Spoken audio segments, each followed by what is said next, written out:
Bonjour frères et sœurs en Jésus-Christ. Aujourd'hui, on continue la prédication, non, la série sur les 10 commandements.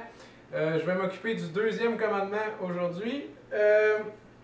Et donc, c'est quoi la place des commandements? Peut-être commençons avec ça dans la vie chrétienne. Essayer de rendre ça pertinent un peu, c'est quoi l'idée de connaître la loi? On n'est pas sous la grâce et tout ça. Non, non. Rappelez-vous, mes amis, on est en direction d'un royaume. On marche, vous et moi, comme des pèlerins vers le royaume de Dieu. Pas vers la terre sauvage, non civilisée, où on serait libre de s'établir comme on veut. Non, non, on s'en va vers un royaume. Ça implique une régence. Et ça implique des lois. Et les lois, mes amis, c'est une bénédiction, c'est pas une corvée. Rappelez-vous, le psaume 123. Et rappelez-vous aussi que c'est un psaume et que c'est chanté et qu'il n'y a pas ici de docilité servile, mais une espèce de paix tranquille.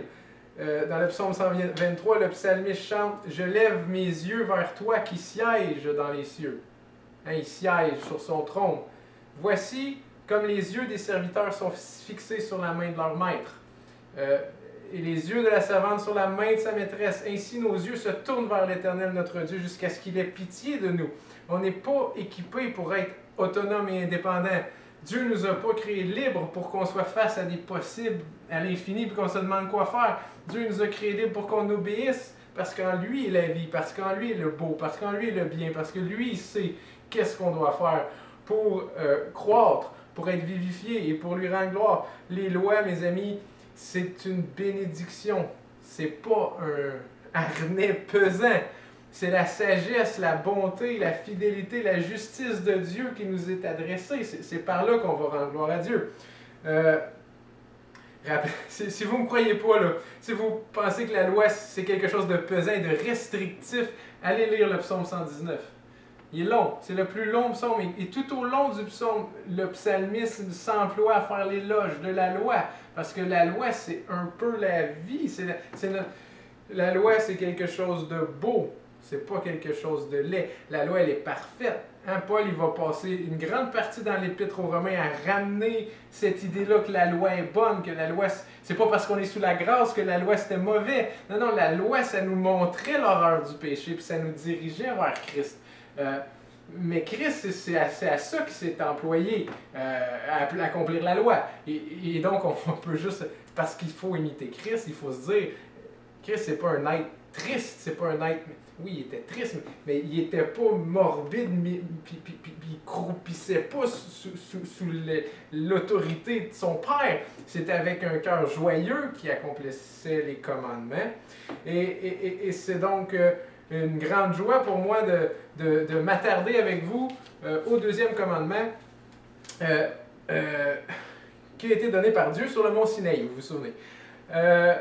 Et donc, peut-être un petit rappel, la semaine dernière, Matthieu nous a parlé du premier commandement où Dieu détermine, ok, tu vas adorer juste moi. Autrement dit, il est en train de délimiter l'objet de l'adoration. Qu'est-ce qu'on doit adorer? Dieu. Et en fait, à chaque fois que tu pêches, Matthieu nous l'a bien expliqué, ce que tu es en train de ne pas faire, c'est le premier commandement. Tu es en train d'adorer autre chose que Dieu. Tu es en train d'adorer autre chose que Dieu. Et nécessairement, cette autre chose-là, Matthieu nous l'a dit aussi, c'est du néant. Ça ne te mènera nulle part parce que tout ce qui est bon tire sa bonté de Dieu. Parce que tout ce qui est bon ne l'est pas par lui-même, mais par la vertu excellente de Dieu. Et donc, adorer autre chose que Dieu, c'est un petit peu insensé. Aussi insensé, dirais-je, que de plier les genoux devant une statue de fonte que tu as faite toi-même. Hein? Vous vous rappelez peut-être dans Jérémie, il y a ce bout-là où c'est Jérémie ou Isaïe, je me souviens pas, où le gars il pogne du bois, il en coupe un bout, il se fait pas un litre avec, il coupe un autre bout, il se chauffe avec, puis avec le reste, il fait une idole. Puis moi j'arrive. L'idolâtrie, c'est insensé, c'est toujours se remettre dans les mains du néant, dans les mains de la poussière, de ce qui n'est pas vivant. Premier commandement, tu n'adoreras que Dieu seulement. Deuxième commandement, ça a encore un lien avec l'adoration, mais dans ce commandement-là, Dieu va plutôt préciser comment on doit l'adorer. Il va en déterminer la manière. Et d'ailleurs, dans le catéchisme de Heidelberg, dans l'article 96, le deuxième commandement est analysé pour nous, puis c'est là-dessus que va se baser la prédication. Hein. L'article 96 du catéchisme d'Heidelberg se lit comme suit. Que Dieu demande-t-il dans le deuxième commandement? Que nous ne représentions Dieu en aucune manière et que nous ne lui rendions aucun autre culte que celui qu'il a commandé dans sa parole. Donc, il y a deux aspects. On ne doit pas se représenter Dieu et il faut l'adorer comme il faut.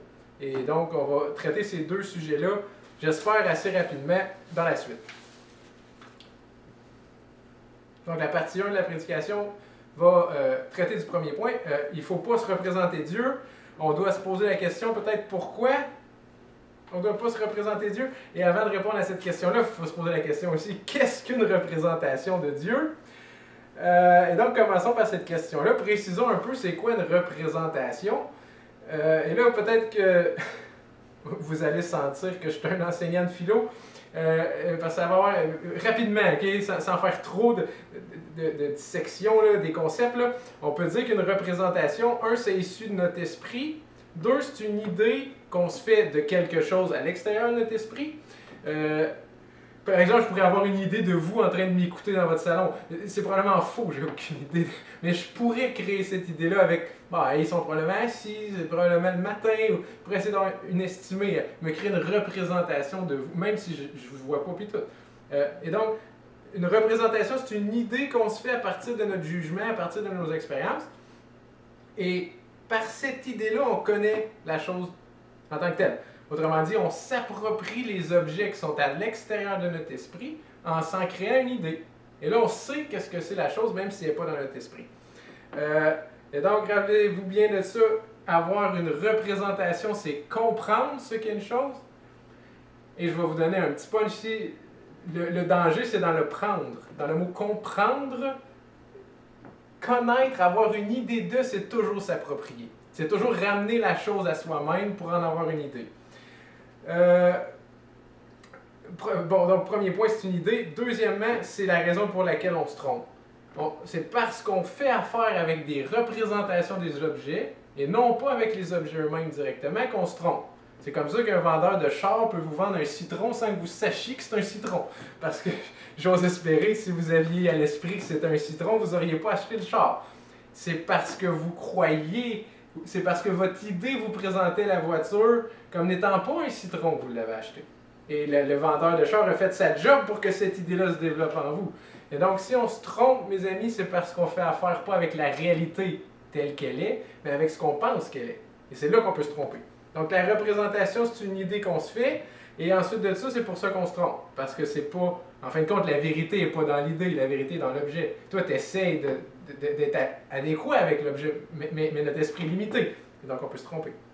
Et là, je sens monter les objections. Et question de statut, Jacob, d'image taillée, c'est quoi ton lien là, avec la représentation et les idées qu'on se fait? Bien, en fin de compte, vous avez raison, il est écrit « Tu ne te feras point d'image taillée, ni de représentation quelconque des choses qui sont en haut dans les cieux, qui sont en bas sur la terre, et qui sont dans les eaux plus bas que la terre. Tu ne te prosterneras point devant elles, et tu ne les serviras point. Hein? Exode 23, 5, c'est là où Dieu donne le deuxième commandement. Il est question d'image taillée ou de représentation des choses qui sont dans la création.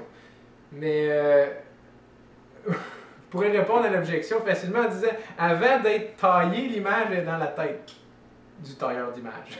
Avant d'exister, la statue, elle a son plan est dans la tête de celui qui s'active pour la construire. Et donc, ça l'inclut cette idée-là d'avoir une image construite par ton esprit, les images taillées. C'est ton pattern, c'est ton idée que tu incarnes dans le monde. Et donc, je crois qu'on peut donner ce sens-là au verset sans trop le tordre. Mais bon, avoir une idée de Dieu, ne faut-il pas avoir une idée de Dieu pour l'adorer? Hein? Qu'est-ce que ça veut dire? Pourquoi est-ce que Dieu nous empêche de nous représenter Dieu? C'est pas un peu étrange? Ça ne va pas nous empêcher d'être en contact avec lui? Eh bien, je vais essayer de rendre ça clair en vous faisant remarquer que c'est très tentant, parce que c'est avantageux, de se représenter Dieu. Il y a des avantages que l'homme pourrait penser avoir à se représenter Dieu, et il me semble que c'est ce que Dieu veut nous empêcher de faire. Ce n'est pas des vrais avantages, les amis. Donc, on va essayer d'éclaircir ce point-là ici. Quel avantage y a-t-il à se représenter Dieu? Des faux avantages? Pour que Dieu nous dise, faites attention, ça a l'air d'être une bonne chose de m'adorer à travers des statues, mais ça ne l'est pas. Et je vais vous donner la réponse sans vous faire attendre trop.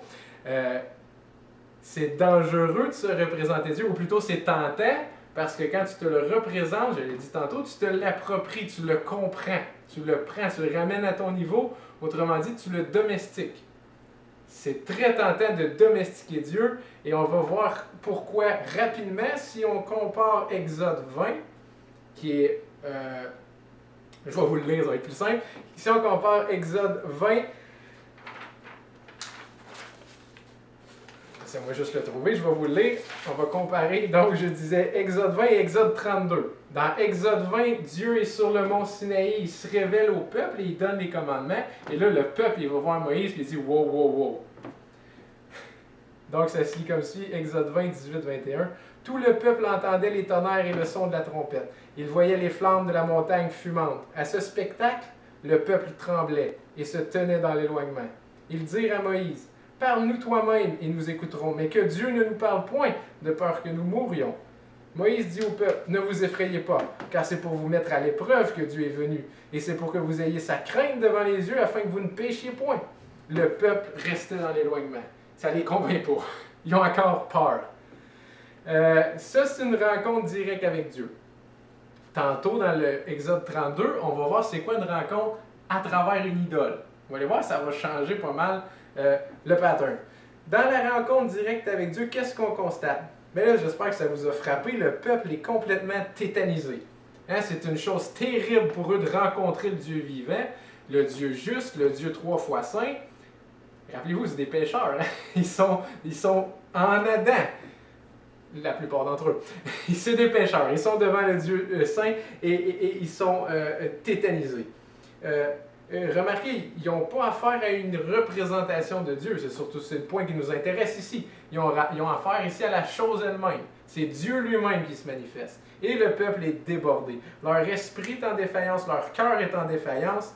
Tout ça, ça se tient dans le petit bout de verset. Le peuple tremblait. Quand tu trembles de peur, c'est pas une initiative. C'est pas le fruit d'un syllogisme. Quand tu trembles, c'est que tu as perdu le contrôle. La peur te traverse, tu n'es plus au contrôle du tout de ce qui arrive dans ton corps. Bref, le peuple n'est pas en contrôle. Le peuple est débordé par Dieu et c'est tout à fait normal, mes amis. Si Dieu est en relation avec vous, il va vous surprendre, me semble-t-il. Ça ne peut pas être une petite vie sans haut, sans bas. Si le Dieu vivant vous a pris en charge, c'est quelque chose qui va se sentir. Et pour être sûr qu'on comprend bien, ici j'ai une petite image là, parce que nous on n'était pas au Mont Sinaï, on lit puis on essaie de dire il y a des tonnerres, il y a des sons de trompette, il y a des flammes, la montagne elle fume. Bon, et imaginez, je vais essayer de faire la même, je ne serais pas capable, là, mais mettons qu'il y aurait un tsunami là, de 300 pieds de haut qui s'en vient vers ma droite. Imaginez le bruit, imaginez le vent, l'air poussé, l'eau qui est poussée, imaginez la terre qui tremble. Après ça, tournez-vous à gauche, il y a un volcan terrible qui crache des météores grosses de même, de fait, ça tombe de partout. Là, vous sentez l'eau, l'humidité, là, vous sentez la chaleur, le sec, vous êtes pris entre les deux, puis en même temps, en plus, il y a un tremblement de terre sous vos pieds qui fend la terre, et là, vous vous dites, oh boy, que je suis peu de choses. Pourquoi je passe ma vie à me dire, c'est ma vie? Je suis le centre de l'existence. Non, on est vraiment rien. Je pense que c'est ce que comprenaient les Israélites. Un être humain à comparer de Dieu, ça ne se compare pas, c'est pas dans la même catégorie. Hein? Multipliez mon petite expérience par l'infini, là, puis ça donne une idée. C'est quoi être en présence du Dieu vivant sans être couvert par Christ? C'est ça le problème que Christ vient régler. Hein? C'est comment Dieu va justifier des pécheurs, lui qui est juste. Et donc ici, c'est une expérience directe, sans représentation de Dieu. Maintenant, allons lire Exode 32, où on va voir un Dieu domestiqué. Donc, je vous lis rapidement Exode 32 de 1 à 6. Le peuple, voyant que Moïse tardait à descendre de la montagne, il est en train de recevoir la loi pour le peuple.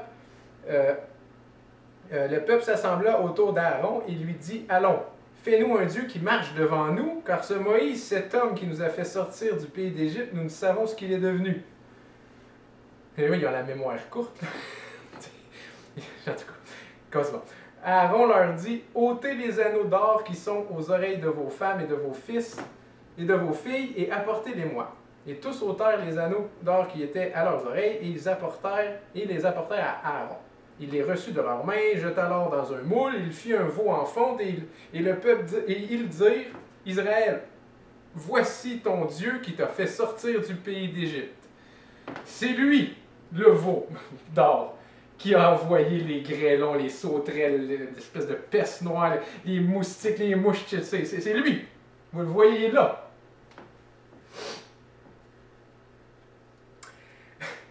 Lorsqu'Aaron vit cela, il bâtit un autel devant lui et il s'écria, « Demain, il y aura une fête en l'honneur de l'Éternel. » Le lendemain, ils se levèrent de bon matin, ils offrirent des holocaustes et des sacrifices d'action de grâce.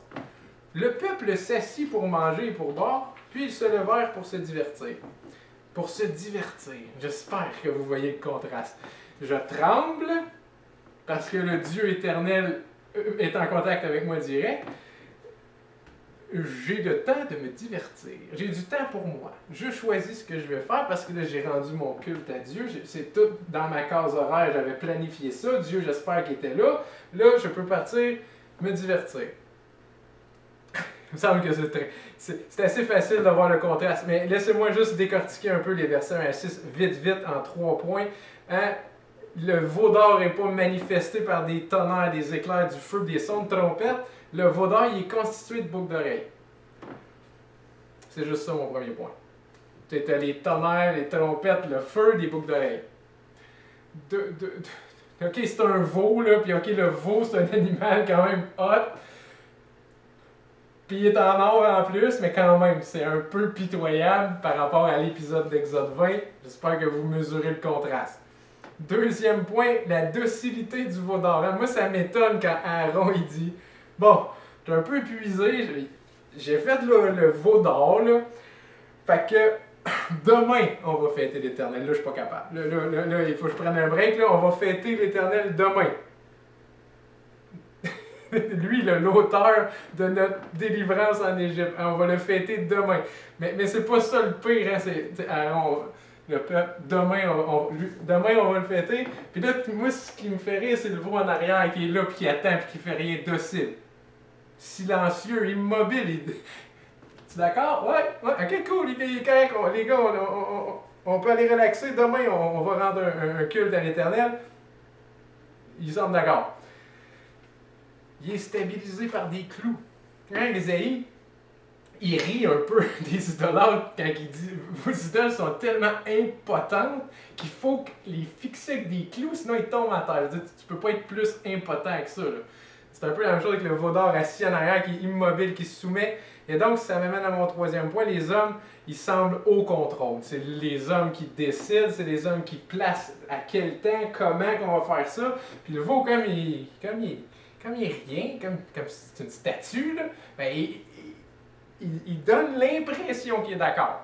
Mais il n'est pas d'accord non plus, parce qu'il c'est juste un statut. Donc, des fois, je n'arrive pas à comprendre. Donc, la preuve de ce caractère-là bien contrôlable d'un Dieu représenté, c'est quand ils finissent l'adoration de Dieu et qu'ils disent « Ok, on a fini, on peut aller se divertir. Passons à d'autres choses. » L'Éternel, créateur de toutes choses, souverain dans l'histoire, est venu nous sauver à grands coups de miracles, mais on l'adore pendant 1 heure, puis après ça, on passe à d'autres choses. Dans la vie, après tout, c'est pas juste de rendre gloire à Dieu. Eh bien non, c'est l'inverse, mes amis. La vie, c'est juste ça, rendre gloire à Dieu. L'inverse, c'est ce qu'on appelle la mort. Donc, c'est quoi les avantages? Qu'est-ce qu'il y a de tentant à se représenter Dieu? Comme je disais, ça le domestique, ça le rend à notre hauteur, ça nous permet de dealer avec lui. Ça fait des dieux qui sont petits, inoffensifs, des dieux contrôlables, Tandis que quand Dieu nous rencontre en pleine face, c'est un Dieu infini, ça fait éclater nos représentations, c'est un Dieu qui est invisible, qui est menaçant, c'est un Dieu qui est incontrôlable, qui te contrôle, en fait, qui tient ta vie de même, qui te tient comme ça, puis que s'il lâchait, tu tomberais dans l'horreur de tous les péchés que tu as faits, il est souverain. Vaudor, l'Éternel. Tu ne te feras pas de représentation parce que lui, tu vas le faire pour qu'il t'adonne. Tu vas le faire pour que ça fitte dans tes plans. Mais lui, il est là pour te contrarier, il est là pour te contredire, il est là pour te corriger, il est là pour te faire grandir. C'est pas la même affaire. Tu ne te représenteras pas l'Éternel parce que tu vas le faire mal, puis que tu n'auras pas le Dieu que tu as besoin. Rappelez-vous le verset qui dit « C'est une chose terrible que de tomber dans les mains de l'Éternel vivant. » Quelque chose comme ça, je ne m'en souviens pas exactement. Hébreux 10, 31. Les mains de l'Éternel vivant versus les sabots en fonte d'un petit veau en or. C'est pas tout à fait la même chose. Bon, est-ce que vous adorez les statues? Je ne crois pas. Je ne pense pas que vous adoriez des statues dans vos caves et avec vos voisins en cachette. Comment on fait pour appliquer ça, cette idée-là des images taillées dans notre vie chrétienne aujourd'hui? Eh bien, si l'adoration de statues, c'est pas quelque chose de populaire aujourd'hui, l'idée d'avoir un avis personnel sur Dieu, ça c'est vachement populaire. Et il est là le danger. C'est d'avoir un avis personnel sur Dieu, c'est d'avoir un avis que tu t'es fait de Dieu. Ça c'est très dangereux.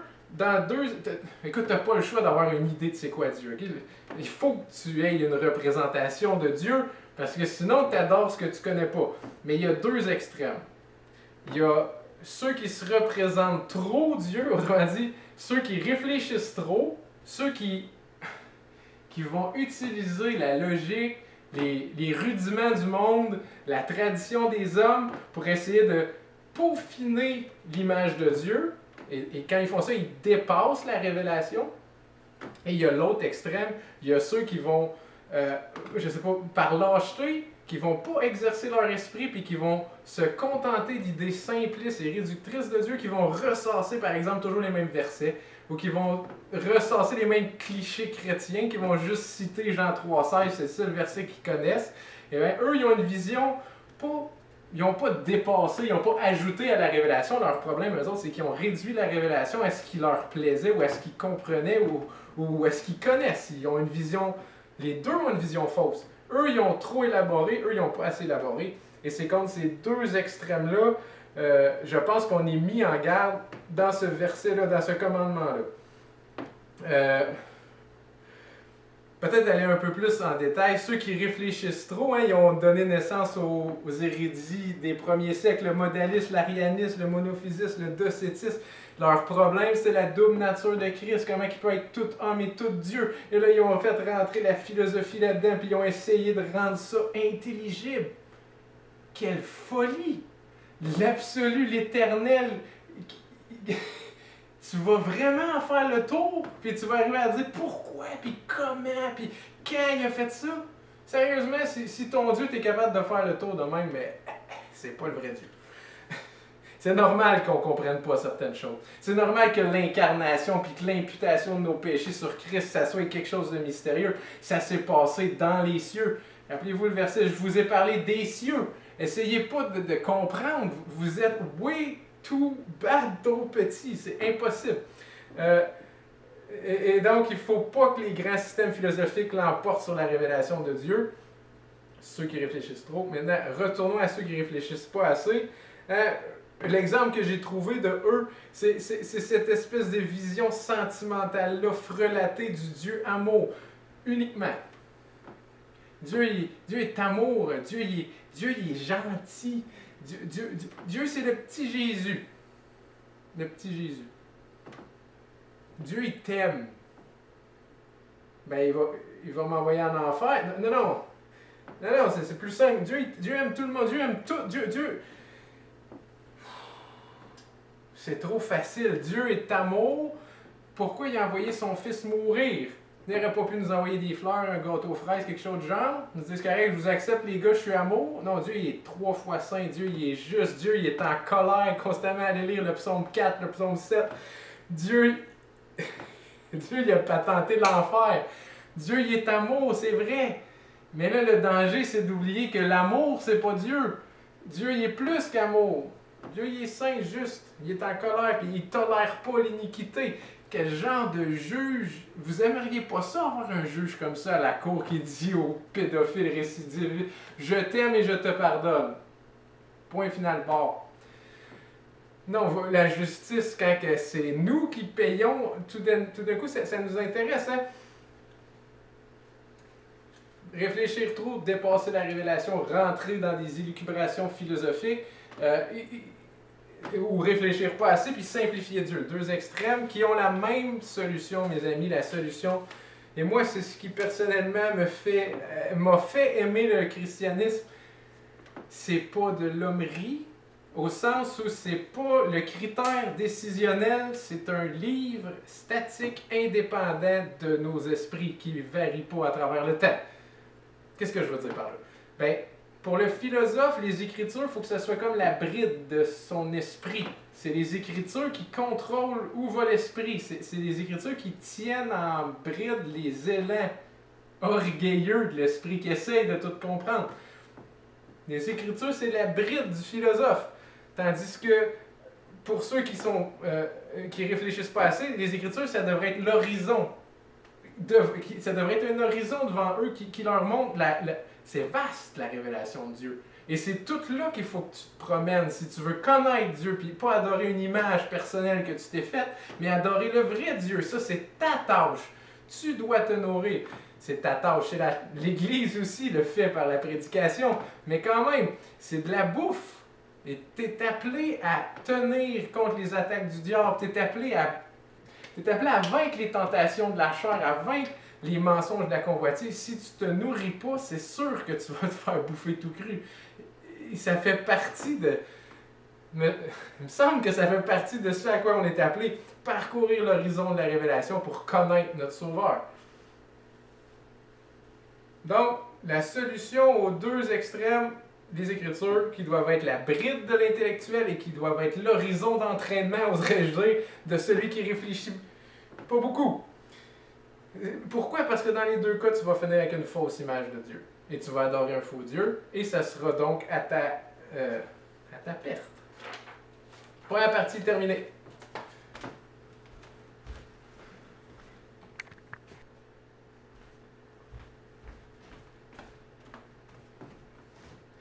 Donc, partie 2, le danger de la représentation, partie 1, on a vu les extrêmes. Partie 2, la loi, j'ai appelé ça comme ça, la loi de l'adoration.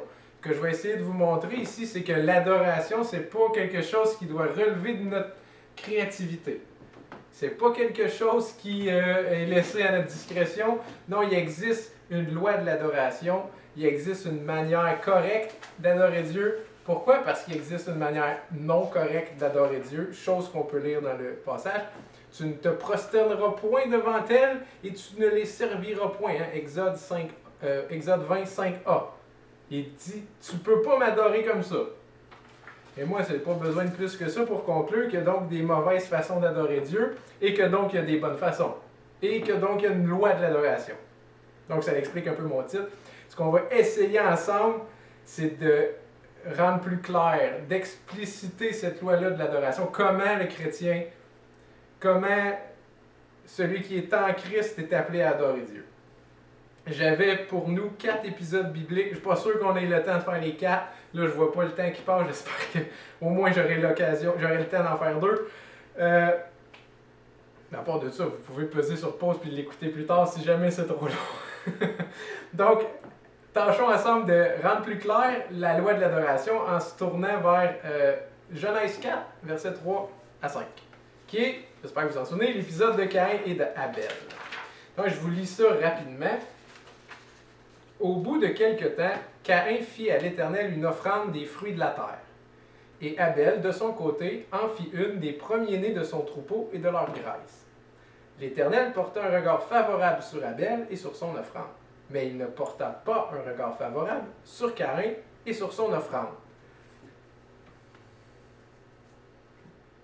Caïn et Abel font la même chose, ils font une offrande. Ils sacrifient des biens pour l'Éternel. Là-dessus, on ne peut pas les distinguer. Ensuite de ça, les deux ont de l'air honnêtes. Hein? Ils ont comme la même intention. Le texte, en tout cas, ne nous permet pas de discerner une différence dans l'intention. Pourtant, le résultat est différent. Un est accepté, pas l'autre. Et donc, on peut déduire de là que être sincère et sacrifier, se dépenser pour l'Éternel, c'est pas suffisant. Ça ne peut pas être ça le critère parce que ça n'explique pas le résultat différent. Et donc, comment expliquer le rejet de l'offrande de Caïn? C'est ça notre question. Pourquoi Caïn, son offrande n'a pas été acceptée? Bien, si on va lire Genèse 3, verset 21, ça va nous éclairer. L'Éternel Dieu fit à Adam et à sa femme des habits de peau et il les en revêtit. Ouais, c'est juste ça. Non, c'est pas juste ça. Pour comprendre ce bout-là, le verset 21, il faut aller lire les versets 7 à 10. Pourquoi Dieu tue un animal, fait des habits de peau et revêt Adam et Ève.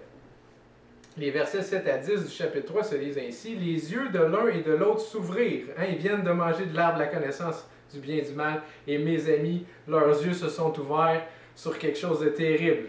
Pas sur quelque chose de « Ah, je suis enfin indépendant et autonome intellectuellement. Allez, je vais conquérir la planète. » Non, non, non. Ils connurent qu'ils étaient nus. Autrement dit, leurs yeux se sont ouverts. Loin de se réjouir, ils ont comme fait « Oh! Oh! » Et là, ils étaient nus. Ils connurent qu'ils étaient nus. Et ayant cousu des feuilles de figuier, ils s'enfirent des ceintures. Qu'est-ce qui s'est produit, là? T'es nu depuis toujours. Ça devait être une liberté terrible. Et là, tu manges de cet arbre-là, tu deviens... Les yeux t'ouvrent, puis là, tu dis « Ah, faut que je me cache. » Alors, ils entendirent la voix de l'Éternel, habillés dans leurs affaires de feuilles, là, qui parcouraient le jardin vers le soir, et l'homme et sa femme se cachèrent loin de la face de l'Éternel Dieu. Je ne pense pas qu'ils avaient confiance dans leurs petites feuilles de vigne. Hein? C'était pas suffisant, ils se sentaient encore tout nus. Mais l'Éternel Dieu appela l'homme et lui dit « Où es-tu? » Il répondit « J'ai entendu ta voix dans le jardin et j'ai eu peur, parce que je suis nu et je me suis caché. Hein? » C'était pas la première fois que Dieu allait marcher avec Adam dans le jardin. Mais cette fois-ci, il y avait quelque chose de différent. Adam tremblait. Adam avait peur. Il se sentait nu. Et là, il faut être vite. Là, ça n'a pas rapport... pas uniquement rapport avec je suis nu parce qu'il pleut et c'est frais. Autrement dit, je suis nu face aux intempéries.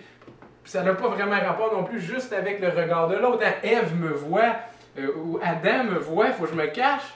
Non, non, parce que ça, les feuilles de vigne, ça aurait réglé le problème. C'est opaque, là, des feuilles de... En fait, c'est des feuilles de figuier, là.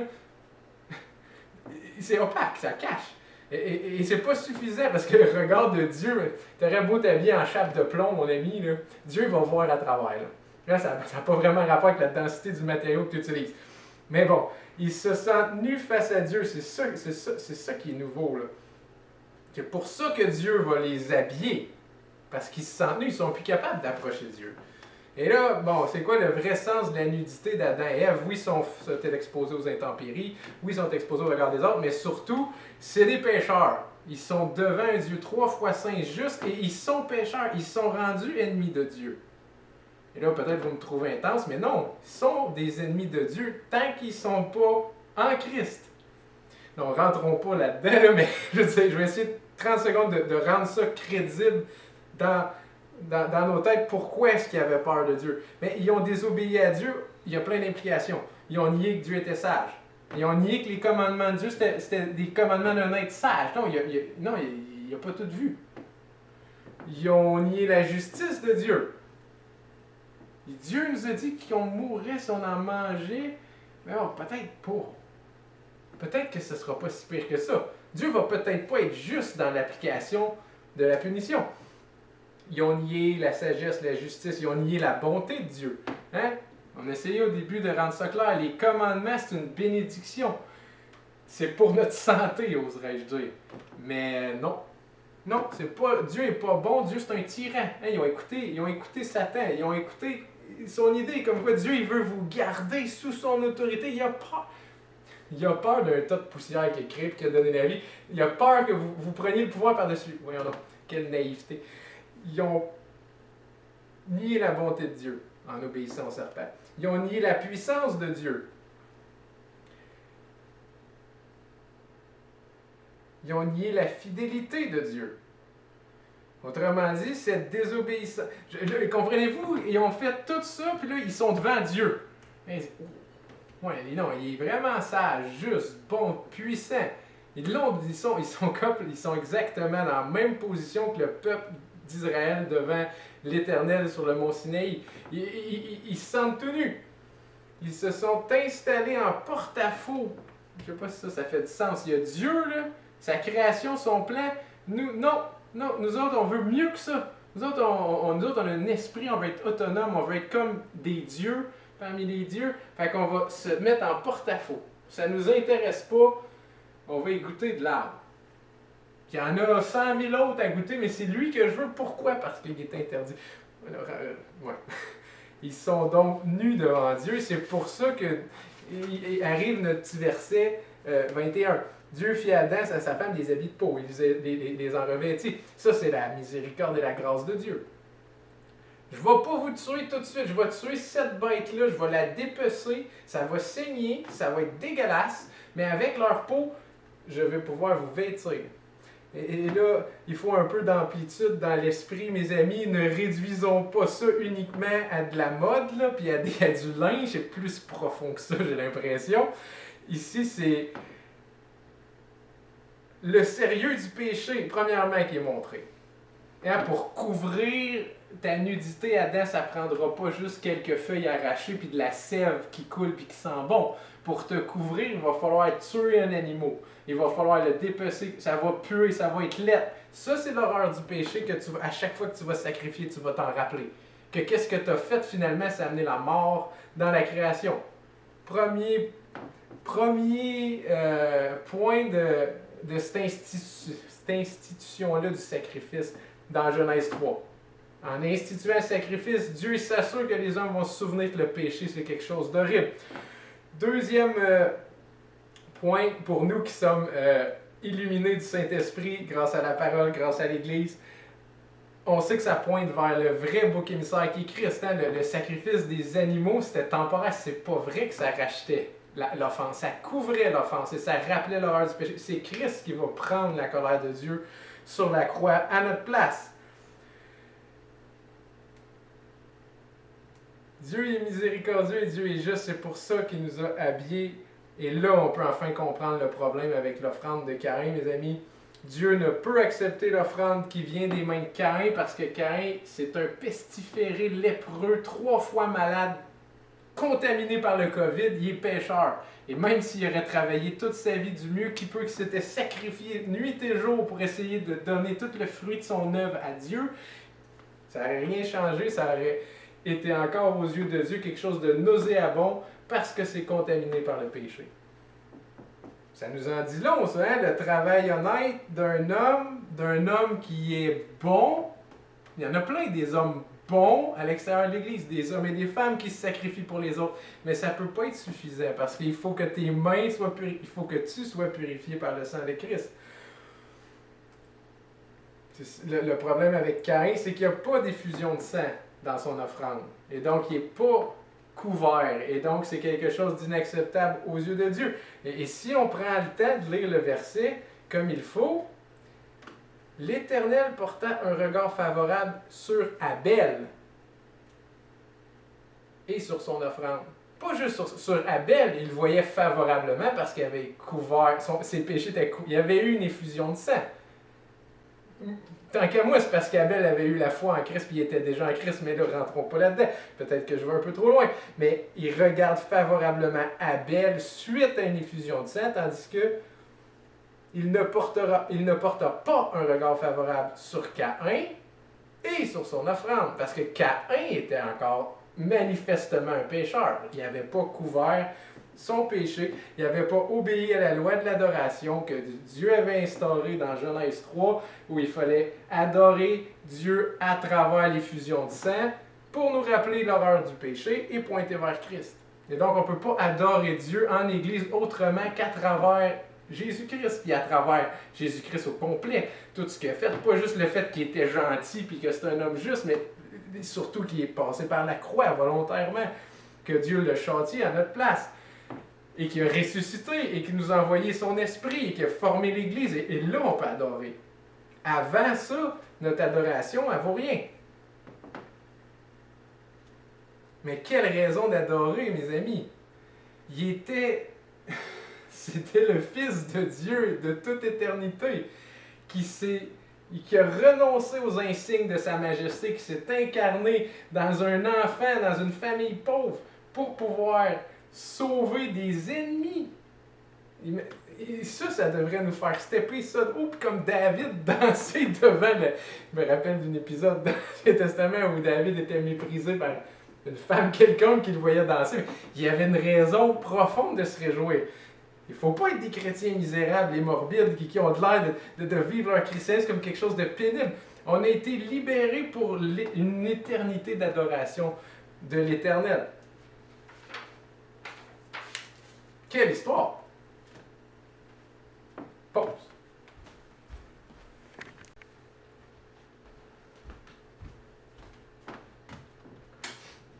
Donc, on vient de terminer le premier épisode biblique, l'histoire de Caïn et d'Abel, pour essayer de préciser la loi de l'adoration. Et on vient de remarquer qu'on ne peut qu'adorer à travers Christ, à travers son sacrifice expiatoire et propitiatoire, sans quoi on est devant Dieu des êtres qui puent. Maintenant, on a un deuxième épisode, et là, il faut que j'accélère. Comme d'habitude, j'ai trop de stock. Je vais essayer d'y aller très rapidement, tout en étant intelligible. Je voulais vous amener, encore une fois, au mont Sinaï, mais vous faire lire la suite du verset de tantôt. Quand Dieu s'est manifesté et que le peuple a eu peur, Moïse va s'approcher de Dieu, et Dieu va parler au peuple à travers Moïse. Et il va dire à Moïse la chose suivante, et je crois qu'on peut tirer des enseignements de ces versets-là, encore une fois, concernant l'adoration. Donc, je suis en train de lire Exode 20, versets 22 à 25, et ça se lit comme suit. L'Éternel dit à Moïse, tu parleras ainsi aux enfants d'Israël, vous avez vu que je vous ai parlé depuis les cieux, vous ne vous ferez point de dieux d'argent et des dieux d'or pour me les associer, vous ne vous en ferez point. Vous voyez, il rappelle le deuxième commandement. Tu m'élèveras un autel de terre sur lequel tu offriras tes holocaustes. Partout où je rappellerai mon nom, je viendrai à toi et je te bénirai. Si tu m'élèves un autel de pierre, tu ne le bâtiras point en pierre taillée, car en passant ton ciseau sur la pierre, tu la profanerais. Donc, on va essayer de décortiquer un peu ce passage-là pour essayer de voir ce qu'on peut apprendre pour l'adoration. Première déduction que je tire de là, c'est quelque chose de négatif. Hein? Dieu il dit, tu ne me fais pas des dieux d'argent et des dieux d'or. Autrement dit, tu t'approches pas de moi parce que les gens normaux, parce que le monde trouve excellent. Autrement dit, je ne te donnerai pas accès à moi parce que tu serais excellent ou parce que tu m'amènerais de l'or. C'est pas comme ça que ça marche. Premièrement, parce que, c'est à moi déjà. Tu aurais beau m'apporter ça, tu ne m'ajoutes à rien. Deuxièmement, tu mérites absolument rien. J'espère que ça commence à être clair avec l'histoire de Caïn et d'Abel. Puis, en nous-mêmes, on n'amène rien à Dieu. Là.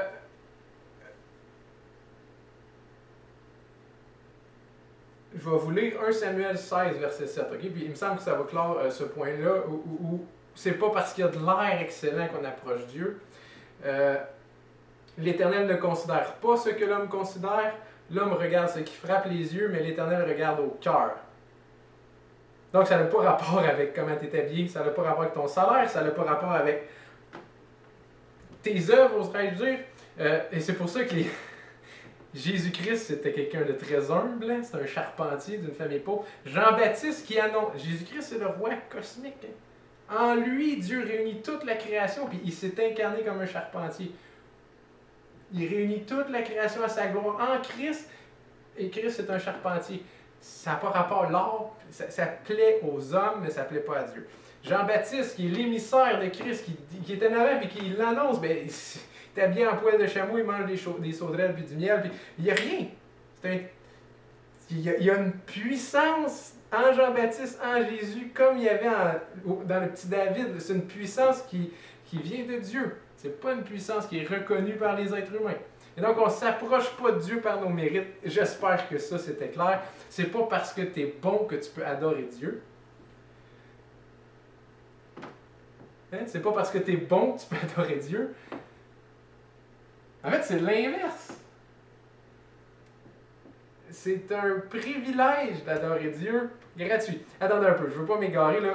On n'approche pas Dieu avec nos mains pleines d'or en disant je t'amène tout ça. Non, on va aller voir le verset tout de suite ensuite où Dieu dit tu m'élèveras un autel de terre. Un autel de terre. Il n'y a pas plus basic, humble qu'un autel de terre. N'importe qui peut faire ça n'importe où. Il n'y a rien de particulièrement glorieux dans de la terre. Qu'est-ce qu'on doit comprendre de ce verset-là, selon moi? On n'apporte rien à Dieu. On ne rapporte rien à Dieu. Dieu il est souverain, complètement autarcique, autonome. S'il nous a créés, c'est par pure bonté. C'est un privilège pour nous. Mais nous, en retour, on ne lui amène rien. Et il me semble que l'autel de terre, c'est ce que ça veut signifier. C'est pas vraiment pour moi que tu adores, c'est pour toi, c'est un privilège que tu as de me glorifier. C'est pas une relation donnant-donnant ici comme chez les païens où tu sacrifiais des boucs avant la guerre pour avoir la faveur des dieux, où les dieux devaient être nourris de sang. Tout ça, c'est complètement sans milieu de la vraie religion où toutes les bénédictions sont par grâce. Pas par une espèce d'échange commercial. Là. Il me semble que c'est ce que ça veut dire. L'autel de terre t'amène rien à Dieu. Et même plus puissant que ça encore, quand on lit au verset 24, il dit, bon, tu vas me bâtir un autel de terre, tu vas m'offrir tes holocaustes. Et là, il continue en disant, partout où je rappellerai mon nom, je viendrai à toi et je te bénirai. Pas partout où tu auras fait une autel et que tu m'auras fait des sacrifices. Non. Partout où je vais décider d'aller, je vais y aller. Ça n'a pas rapport avec ce que toi tu m'amènes. C'est par grâce, c'est souverainement que je te bénis. C'est pas parce que tu tires sur moi et que ça marche. C'est un humble autel de terre, mes amis. Troisième point. Donc, on ne s'approche pas de Dieu avec nos œuvres, avec notre or, notre argent. On s'approche humblement parce qu'en bout de ligne, c'est une bénédiction de pouvoir l'adorer. Dernier point, vous allez peut-être trouver ça étrange, mais je veux juste insister sur un dernier bout du verset 23 où il dit, du verset 24, « Car en passant ton ciseau sur la pierre, tu la profanerais. Si tu m'élèves un autel de pierre, tu ne le bâtiras point en pierre taillée, car en passant ton ciseau sur la pierre, tu la profanerais. » Autrement dit, tu veux bâtir un autel de pierre, tu prends des pierres naturelles, et là, tu te dis, bon, il me semble que ça pourrait être plus hot. Je vais prendre mon chisel, puis je vais gosser les pierres pour qu'ils fit, pour que ça soit une œuvre majestueuse. Mauvaise idée. Mauvaise idée d'améliorer la création de Dieu ou de changer le plan de Dieu. Regardez, j'essaie ici de montrer que il est possible dans la vie chrétienne d'avoir trop d'initiatives. Là, c'est ça que je vais essayer de nuancer, là. Parce que ça prend l'initiative dans la vie chrétienne, mais il me semble que cette idée-là est bien dans le petit passage, là, car en passant ton ciseau sur la pierre, tu la profanerais. Mais rappelez-vous ici, Saül, je ne sais pas là, si tout le monde a lu, il me semble que je l'ai écrit à quelque part ici, c'est dans 1 Samuel 13 ou 1 Samuel 15, c'était 2 épisodes où il y a la même affaire qui se passe. Saül est comme, il faut aller se battre contre eux autres, Samuel n'est pas là. Mais là, il faut que j'aille me battre, fait que je vais faire les holocaustes. Je ne laisserai pas Samuel faire. Je vais prendre le lead, là, parce que là, sinon le peuple va s'en aller, puis on ne gagnera pas la guerre. Fait que là, Saül, il se fait violence, puis il fait l'holocauste. Samuel, il arrive, il dit, qu'est-ce que tu as fait? Dieu, il prend plaisir pas au sacrifice, mais à l'obéissance. Parce que tu as désobéi, tu viens de perdre la royauté. Et là, Saül s'accroche au pan de la robe de Samuel. Le pan de la robe se déchire. Et là, Samuel, il dit, regarde, Dieu vient de déchirer ta royauté. Ce ne sera pas toi, ce ne sera pas ton enfant qui va être sur son trône. Ton trône va passer à David. Je ne sais pas si vous avez vu, c'est encore l'idée d'avoir trop d'initiatives. Samuel n'est pas là, il faut aller se battre. Donc, je vais faire une entorse à la chose, je vais aller adorer, je vais offrir mes holocaustes sans Samuel. Et là, comprenez-moi bien, là, il faut quand même l'élever, l'autel. Hein, tu m'élèveras un autel de pierre ou tu m'élèveras un autel de terre. Il faut construire l'autel, il faut avoir de l'initiative, il faut être intentionnel dans la vie chrétienne. Par contre, il faut toujours garder en tête que c'est possible d'avoir trop d'initiatives. C'est possible d'aller trop loin, puis de pogner ton chisel, puis de commencer à couper les pierres, puis de profaner les pierres. Autrement dit, c'est nuancé, là, mais trop en faire, c'est comme en faire pas assez. Il faut trouver la juste mesure, il faut trouver le juste degré d'initiative. Et peut-être pour rendre cette idée-là claire encore plus, on peut... Deux exemples, OK? Imaginez un petit coup, quelqu'un qui est nouveau dans le métier de construction de maison. Imaginez que c'est un nouveau, puis sa job c'est de construire les murs. Et là, il construit les murs, et là, son boss n'est pas là, il rentre pas, puis là, il dit écoute, moi je suis zélé, je veux qu'il m'aime, fait que je vais monter le J-Proc. Je monte le J-Proc, le petit gars il est tout content de son affaire, il dit je me suis sacrifié, je me suis fait violent, j'en ai fait plus. Et là, le contremaître arrive, il dit qu'est-ce que tu as fait? Les fils d'électricité sont pas passés. On va tout obligé d'enlever ça. Et là, vous voyez, l'employé nouveau était plein de bonnes intentions. Là. Il s'est dépensé en plus. Il a eu chaud à poser le J-Proc, mais il est allé trop loin. Il a oublié qu'il était juste un employé, mais pas le contremaître. Et toute son initiative, même s'il était bien intentionné, ça a donné du néant. Deuxième exemple, la chaîne de commandement dans l'armée. Là. Hein? Quand tu as un ordre qui vient du haut commandement et tu es juste un sergent, tu fais ce qu'on te demande puis tu vas pas plus loin. Parce que plus loin, tu comprends pas exactement ce qui arrive. C'est pas toi qui as la vision globale. Toi, ta job, c'est de faire ça, mais c'est ça que tu fais. Autrement dit, pour avoir un équilibre entre être intentionnel et être trop intentionnel, là, il me semble qu'il faut que la chaîne de commandement l'emporte sur toute ma bonne volonté. Il faut que je fasse ce à quoi j'ai été appelé et pas plus. Mais faites attention, je ne suis pas en train de dire qu'il faut laisser la grâce agir en nous et rien faire. J'essaie juste de nous mettre en garde contre un excès d'activisme, contre un excès d'activité qui serait ruineuse finalement. Parce que rappelez-vous, Psaume 127, si l'Éternel ne bâtit la maison, ceux qui la bâtissent travaillent en vain. Tu aurais beau faire tous les comités du monde, tu aurais beau consulter, passer tes nuits blanches à plancher sur quelque chose, si ce n'est pas dans le plan de l'Éternel, tu travailles en vain, mon ami. Tu es en train de t'épuiser. Ça va t'amener à la désespérance. Et dans un certain sens, c'est un manque de confiance en Dieu que de croire qu'on a besoin de diagnostiquer des problèmes nous-mêmes et de prendre le lead. Là. Rappelez-vous, dans Acte 1, verset 4, Jésus leur dit « Attendez à Jérusalem. » Vous n'êtes pas prêts, attendez. Saint-Esprit s'en vient, après vous partir, mais là, attendez. Il aurait pu se dire il est parti Jésus, qu'est-ce qu'on va on va répandre l'Évangile par notre propre puissance. Non, non, attendez à Jérusalem. Vous allez y aller quand le Saint-Esprit va vous aimer. Craignez pas. Rappelez-vous David aussi qui veut bâtir le temple. Il veut bâtir le temple d'Éternel. Il dit tu m'as béni, je vais te faire un temple. L'Éternel dit c'est moi qui vais te faire une maison, écoute. C'est ton fils qui va bâtir le temple. C'est pas suffisant d'être bien intentionné, il faut obéir. C'est à ça qu'on est appelé. On est des tas de terre animés par Dieu. On n'a rien en nous-mêmes. Il faut obéir. Il me semble 3 façons qu'on peut tomber dans le piège de l'activisme que j'essaie de dire. C'est-à-dire, en lien avec l'adoration, d'en faire trop. Mon premier point, c'est de vouloir séduire le monde en étant actuel, en ayant un culte dynamique et spectaculaire. Non. Non, l'Église de Dieu, elle rend gloire à Dieu quand elle est pure, pas quand elle est pleine. Il me semble que ça, c'est assez simple. Et je ne sais pas si vous connaissez des gens comme ça, mais des gens qui veulent trop être votre ami, là.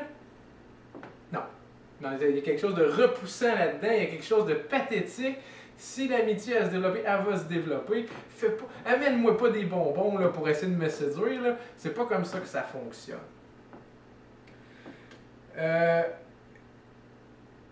Bon, qu'est-ce que j'entends par une église qui veut être attrayante, qui se met à la mode? Peut-être deux exemples pour être plus clair. Il y en a qui pensent que l'Ancien Testament, c'est quelque chose de périmé, c'est quelque chose d'arriéré. C'est vieux, c'est trop exclusif, c'est trop violent pour être la parole de Dieu. Donc nous autres, on se concentre juste sur le Nouveau Testament. On n'est pas loin du Dieu amour qui aime tout le monde. C'est très important, tu ne pourras pas comprendre exactement le Nouveau si tu n'as pas l'Ancien. Tout ça, ça vient ensemble. C'est une lettre écrite par un Dieu. Et là, peut-être que tout le monde n'est pas d'accord avec ça, mais il me semble que c'est... Dieu nous écrit une lettre qui a 15 pages, ben focus-toi pas juste sur les 5 premières pages ou sur les 5 dernières pages. C'est pas pour rien qu'il écrit les 10 premières. Il faut toutes les lire, il faut tout intégrer. Une autre façon que l'Église chrétienne pourrait essayer d'être actuelle, c'est de dire que l'homosexualité, c'est pas si grave. C'est de dire que les femmes qui enseignent, c'est pas si grave. Non, c'est culturellement en phase. Les gens vont venir dans notre Église parce qu'ils vont voir qu'on a des idées modernes. Écoute, si ceux qui sont ennemis de Dieu, qui sont des enfants de colère, te regardent avec approbation en faisant ça, il y a un problème, mon ami. C'est pas normal que le monde trouve attrayant l'Église. Si c'est rendu le cas, c'est que tu n'as plus vraiment de distinction entre le monde et l'Église. Il y a d'autres chrétiens aussi qui trouvent ça trop violent, l'idée du sacrifice propitiatoire puis expiatoire de Christ, qui ne veulent pas parler de ça, et c'est les mêmes qui vont parler juste du Dieu amour. Non, Dieu est juste. Il faut. C'est le plus grand miracle de toute l'œuvre de Dieu d'avoir justifié des pécheurs. C'est un méchant problème. Problème aux yeux de Dieu. Comment faire en sorte que, quand j'ai dit, et voilà, j'ai créé le monde et tout est bien, comment dealer avec le péché? Comment faire en sorte que je me démente pas à ce que j'ai dit au début, malgré toutes les horreurs qu'il y a sur notre planète? Et Dieu, dans sa sagesse, dans sa bonté, dans sa puissance, a trouvé une solution. Tu ne vas pas délayer ça pour rendre ça acceptable aux oreilles des gens à l'extérieur de l'Église. Voyons donc, tu es en train de transformer l'Église en une petite paparmane insignifiante quand c'est le piment le plus fort de la planète. La deuxième façon où l'Église pourrait essayer d'être actuelle, c'est en étant trop œcuméniste, en voulant inclure toutes les religions, en disant l'important c'est l'unité puis la paix. Et je vais adorer le Dieu unique avec ceux qui croient que Christ n'était pas Dieu. C'est incompatible, mes amis. L'unité doit découler de la vérité. Autrement dit, la vérité vient avant l'unité. Si tu as une unité et que tout le monde croit n'importe quoi, ok, tu as une unité, mais il n'y a rien de glorieux là-dedans. Là. Tu ne peux pas adorer avec les gens qui ont une conception fausse de Dieu. En fait, tu es en train d'empirer leur situation parce que tu dois. Bon, c'est pas si grave finalement, c'est relatif. Non, l'Église elle glorifie Dieu, elle adore lorsqu'elle est peu, pas pleine, comme je disais. Deuxième manière, c'est l'évangélisation comme un témoin de Jéhovah, c'est d'être trop intense quand on évangélise. Mais écoutez-moi bien, le problème c'est qu'il faut porter la bannière de Christ, il faut témoigner, il faut répandre la bonne nouvelle, c'est inévitable si on est régénéré. Les pierres chanteront si j'empêche les gens. Vous vous rappelez Jésus? Les pierres vont chanter si j'empêche les gens de... Et c'est plus fort qu'eux. Paul qui dit l'amour de Christ me contraint, j'ai pas le choix. Mes amis, on a vu l'horreur du péché, on s'est repenti, puis on a vu la beauté et la puissance de Christ. Comment qu'on peut ne pas en parler? Il y a un gros problème avec notre christianisme si on n'en parle pas.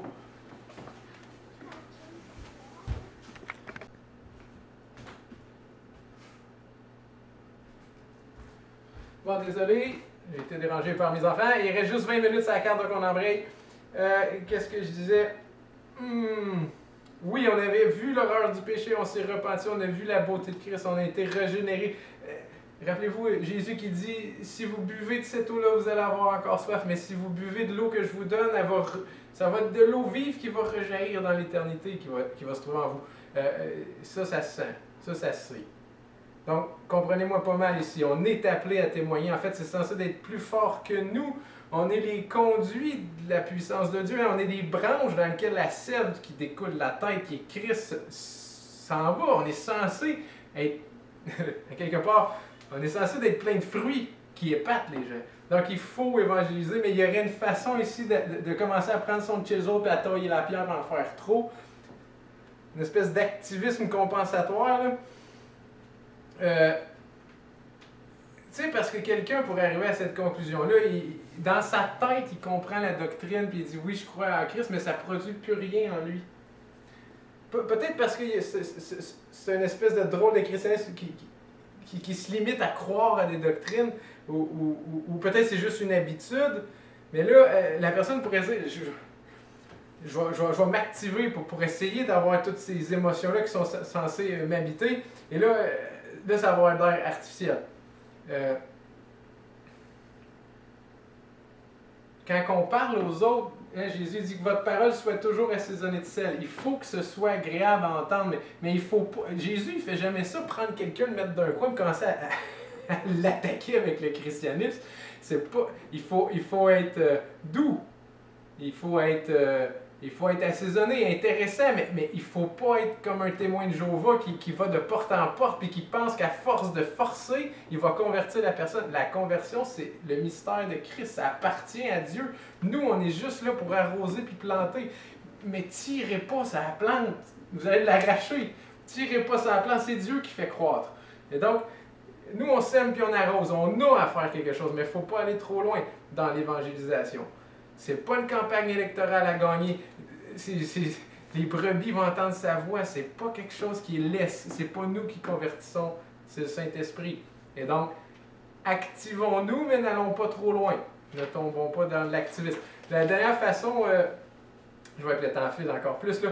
La dernière façon de sombrer dans trop d'initiatives quand on adore, c'est d'essayer de stimuler les émotions. C'est-à-dire d'avoir une musique entraînante ou de faire taper les mains aux gens ou de faire des espèces de jeux de foule, d'avoir des feux d'artifice. Je ne sais pas comment on pourrait donner des exemples. Rendre ça le fun, amusant, faire des danses, faire des pièces de théâtre. Essayer de produire des émotions agréables dans les gens sans passer par la vérité. Les émotions comme l'enthousiasme, la joie, la réjouissance, la fébrilité, c'est pas des choses qui sont le propre du christianisme. Ça existe dans les autres religions. Le propre du christianisme, c'est la doctrine qui engendre ces émotions-là. C'est donc des vraies émotions qu'on doit chercher, et pas des émotions stimulées artificiellement.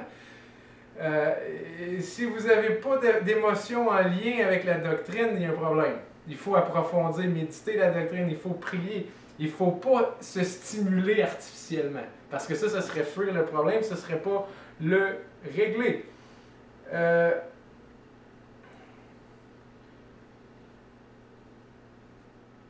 Donc ici, il y avait 3 points. On peut essayer de... On ruine l'adoration en Église si on rend l'Église comme le monde. On ruine l'adoration dans l'évangélisation si ça devient une espèce de campagne électorale.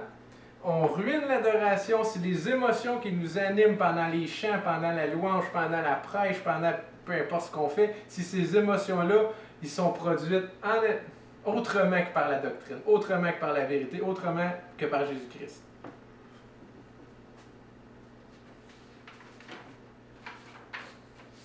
Trois façons donc d'en faire trop. 3 façons de jouer au chef de guerre quand on est juste un sergent. 3 façons de prendre trop d'initiatives quand tu construis une maison et que tu n'es pas le contremaître. Il y a une initiative à avoir, mais le danger, c'est d'en faire trop pour compenser à quelque part. Ce qui m'amène à ma conclusion. On a dit 2 choses aujourd'hui. On a parlé de l'adoration du vrai Dieu. On a insisté au début sur le vrai Dieu, sur la représentation adéquate de Dieu.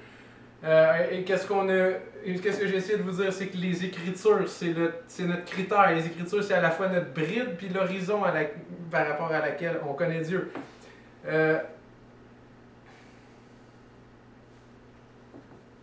Laissez-moi juste lire un verset. Jean 4. Jean 4, les versets 20 à 22. Vous vous rappelez, c'est quand Jésus parle avec la Samaritaine. Puis là, la Samaritaine a fait sa fin finale. Elle répond à des petites questions théologiques. Tu sais, Jésus essaie de montrer que c'est lui le salut, qu'elle c'est une pécheresse. Mais elle a des réponses, elle a des petits enjeux théologiques pour essayer d'éviter les questions de Jésus. Puis là, elle dit, nos pères ont adoré sur cette montagne. Et vous dites, vous, que le lieu où il faut adorer est à Jérusalem. Femme, lui dit Jésus, crois-moi, l'heure vient où ce ne sera ni sur cette montagne, ni à Jérusalem que vous adorerez le Père. Vous adorez ce que vous ne connaissez pas. Nous adorons ce que nous connaissons, car le salut vient des Juifs. Et ça, c'est mon premier point, comme conclusion. Il y a une idée de connaissance ici. Les Juifs avaient les prophètes, les Juifs avaient les psaumes, tandis que les Samaritains avaient juste les 5 livres de Moïse. Il y avait donc plus de révélation de Dieu. Et Jésus le dit, vous adorez ce que vous ne connaissez pas, ça c'est grave, il faut adorer ce qu'on connaît. Conclusion, il faut lire la Bible, mes amis. J'ai une couple de questions peut-être pour nous amener à réfléchir si on fait ce qu'on doit faire. Là. Lisez-vous la Bible. Est-ce que vous lisez toujours les mêmes bouts?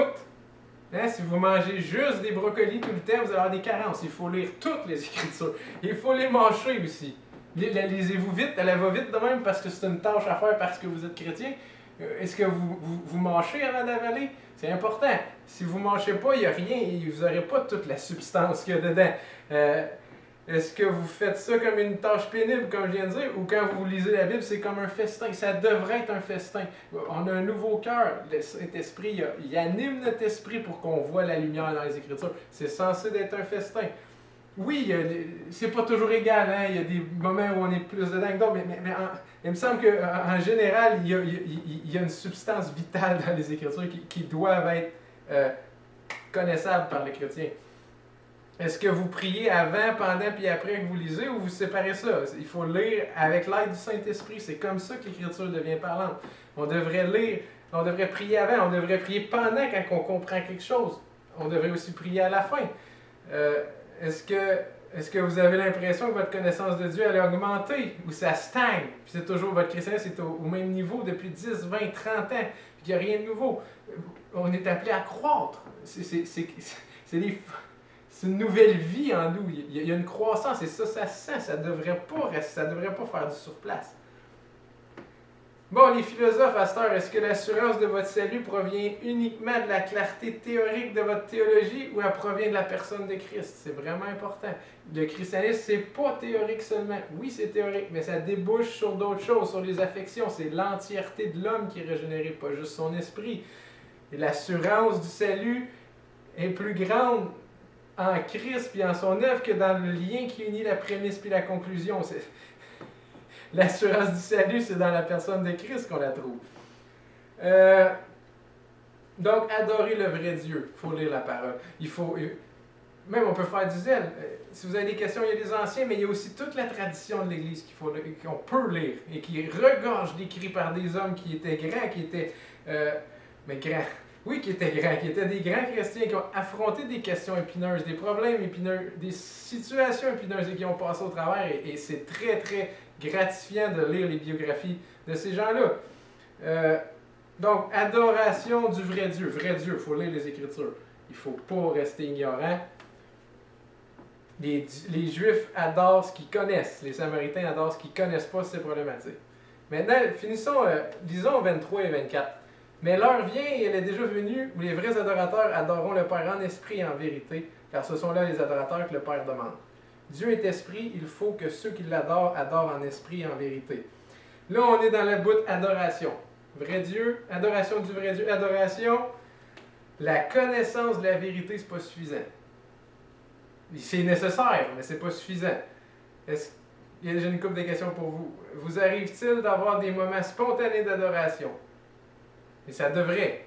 Dieu, il vous déborde. Vous devriez des fois être surpris en train d'adorer Dieu ou en train d'avoir le goût d'adorer Dieu. Si ça se produit, moi, je n'ai pas d'inquiétude pour vous. Si ça se produit jamais et que vous avez à vous fier à un horaire pour adorer Dieu, il y a probablement un problème dans votre... Soit vous êtes... il y a probablement un problème. C'est pas normal d'avoir l'eau vive qui rejaillit dans l'éternité en soi puis que ça ne produise pas d'effet. Il y a un problème. Donc, si vous devez vous forcer toujours, des fois ça va arriver, des fois on n'est pas dedans, mais si c'est toujours le cas, il y a un problème. Quand vous chantez, c'est quoi qui vous anime? Est-ce que c'est le beat, la mélodie? Est-ce que c'est l'ambiance? Est-ce que c'est le fait qu'il y a plein de voix humaines? Ou c'est Christ? C'est là que c'est là que nous devrions trouver notre joie, non pas dans la musique qui est bien timée. Soit dit en passant, la musique c'est correct. Il ne faut pas que ça prenne le devant sur Christ. Là, ça devient problématique. Est-ce que vous aimez juste les chansons qui sont subjectives, qui parlent de « je me, moi », « j'ai été perdu »,« il m'a sauvé »,« mon salut », mais qui ne parlent pas de Christ sur la croix, de Dieu qui l'envoie, du Saint-Esprit qui intervient? Est-ce que c'est juste des chansons subjectives qui vous animent ou vous êtes capable d'apprécier objectivement ce qui est vrai dans la personne de Christ, dans l'Église? Quand vous pensez à la puissance que Dieu a déployée pour vous, est-ce que ça vous impressionne ou ça vous laisse... Ça ne vous affecte pas. Si ça ne vous affecte pas, il y a quelque chose que vous n'avez pas compris. Les trois personnes de la Trinité travaillent à notre salut activement pour qu'on devienne présentable devant Dieu puis qu'on loue toute l'éternité. Ça devrait nous jeter à terre. Est-ce que, quand vous pensez à l'amour de Christ, l'amour de Dieu en Christ, est-ce que vous devenez amoureux de Dieu ou ça vous laisse frette? Puis vous dites, bon, mes péchés sont pardonnés, je suis libre. L'amour engendre l'amour. Si vous comprenez mal l'amour de Dieu, il y a un problème avec votre conception du salut, là. Quand vous pensez au sacrifice de Christ, est-ce que ça vous laisse indifférent? Ça ne devrait pas. Vous devriez être à la fois triste et heureux. La repentance et le salut, ça va ensemble. C'est pas quelque chose de banal. Ça devrait constamment, chaque jour, ranimer nos cœurs. Quand vous pensez à l'état actuel de Christ, assis à la droite de Dieu, est-ce que ça vous motive? Est-ce que ça vous réjouit? Ça devrait. Il est assis, il a vaincu, il a conquéri. C'est fait. C'est accompli. On est dans le repos, ça devrait nous motiver encore plus, ça devrait nous réjouir, les amis. Est-ce que, ou au contraire, est-ce que vous attendez, puis c'est plate, puis c'est là, vous dites, ah, j'ai donc hâte qu'ils reviennent. C'est pas correct, ça. Vous devenez des êtres qui vivent dans un autre monde. C'est très, très mauvais comme témoignage, ça, de vivre dans le futur seulement, puis ici d'être moribond. Non, c'est là les eaux vivent, rejaillissent dans les... C'est là, c'est pas tantôt. Devrait pas être plate. L'attente, ça devrait être quelque chose de... on devrait être au combat avec réjouissance dans la mesure où on est équipé par Dieu et où on a déjà gagné. Quand